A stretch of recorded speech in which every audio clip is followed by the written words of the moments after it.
प्रधानमंत्री नरेंद्र मोदी, जब ये नरेंद्र मोदी जाते हैं विदेश में, जाते हैं आपकी इंडिया से, भारत से, तो वो यहाँ पर कहते हैं राम का मंदिर बनवाओ, राम के मंदिर का उद्घाटन करो और यहाँ चलो, निमंत्रण देते हैं। लेकिन जब विदेशों में जाते हैं तो वो ये नहीं कहते कि हम राम की धरती से आए, वो क्या कहते हैं, हम बुद्ध की, क्योंकि उन्हें पता है विदेशों में राम कृष्ण सीता को कोई नहीं जानता।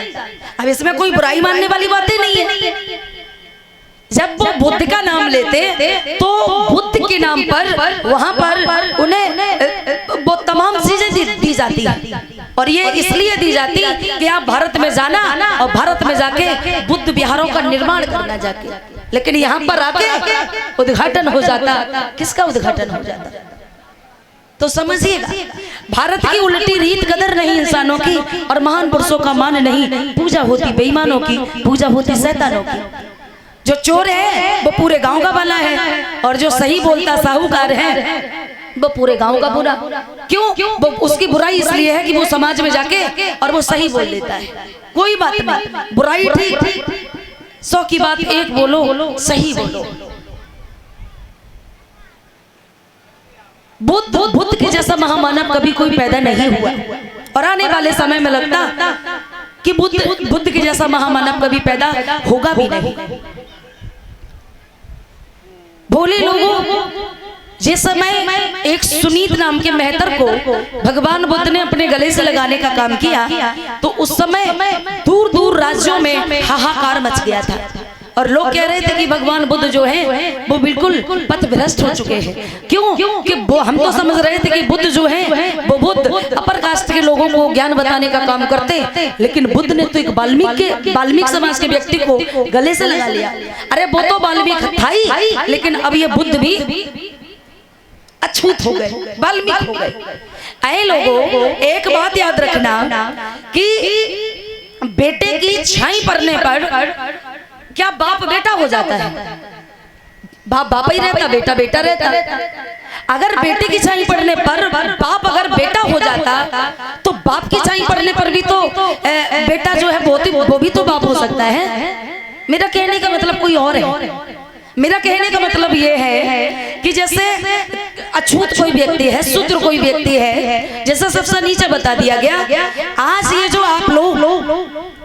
आप लोग अगर दिन में निकलते हो, दिन में, तो ये किसी और का अधिकार दिया हुआ नहीं है, ये बाबा साहब अम्बेडकर का अधिकार दिया हुआ है। नहीं तो आपको जब ये सूरज निकल आता था, धूप निकल आती थी, तो आपको निकलने का, बाहर निकलने का कोई हक अधिकार नहीं था। अब ये क्यों नहीं था? वो इसलिए नहीं था, आप या तो सूरज निकलने से पहले निकले, और नहीं तो फिर भाई करेक्ट भाई 12:30 1 बजे निकले। ऐसा क्यों? ऐसा इसलिए कि जब सूरज 12-1 बजे, आप जानते हैं कि सूरज जो होता वो बिल्कुल खोपड़ी पर होता है, तो आपकी छाई आपके ऊपर रहेगी, और जब 1 बजे से पहले या बाद में तो छाई होती वो दाएं बाएं हो जाती, क्योंकि सूरज इधर उधर हो जाते। भोले लोगों, कोई छोटा नहीं है, कोई बड़ा नहीं है, सब एक समान है।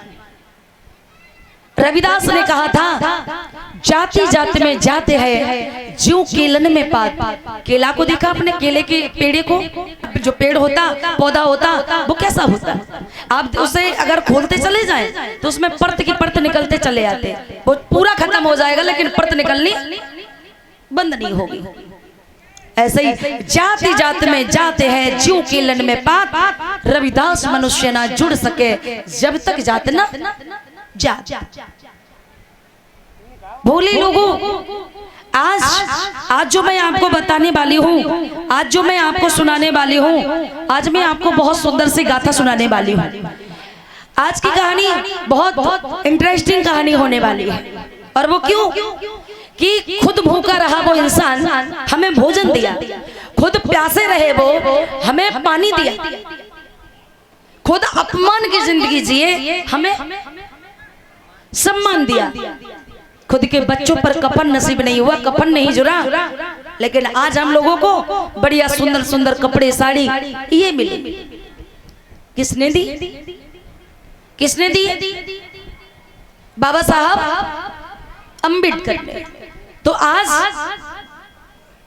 बाबा साहब अम्बेडकर की सुंदर सी ये गाथा, सुंदर सी ये कहानी मैं आपको सुनाने वाली हूँ।